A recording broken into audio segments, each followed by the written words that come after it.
আসসালামু আলাইকুম। আমি ডাক্তার সালমা চৌধুরী। দেশীয় ফলের পাশাপাশি আমাদের কিছু বিদেশি ফল আছে, যেমন এই ফলটা রামবুটান হিসেবে নামে পাওয়া যায়। এটা ভিয়েতনামি ফল মেইনলি, কিন্তু এর দাম অনেক বেশি। যাদের অ্যাবিলিটি আছে তারা খাইতে পারবে, সবার পক্ষে খাওয়া পসিবল না।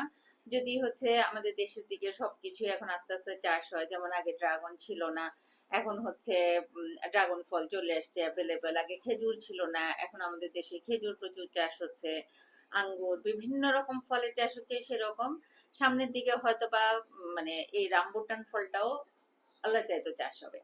তো চাষ হইলে তখন হচ্ছে সবার জন্য অ্যাভেলেবল হয়ে যাবে। তো এখন হচ্ছে দাম অনেক বেশি। 1 কেজি পরে হচ্ছে 1600 টাকা করে। তারপরেও হচ্ছে আমাদের এই রিমোট এরিয়া গুলাতেও হচ্ছে পাওয়া যায়। আলহামদুলিল্লাহ আমরা হচ্ছে চিনতে পারছি, সেই সাথে সবাইকে পরিচিত করে দিচ্ছি। এই ফলটার নাম হচ্ছে রামবুটান। এটা কোথায় পাওয়া যায়?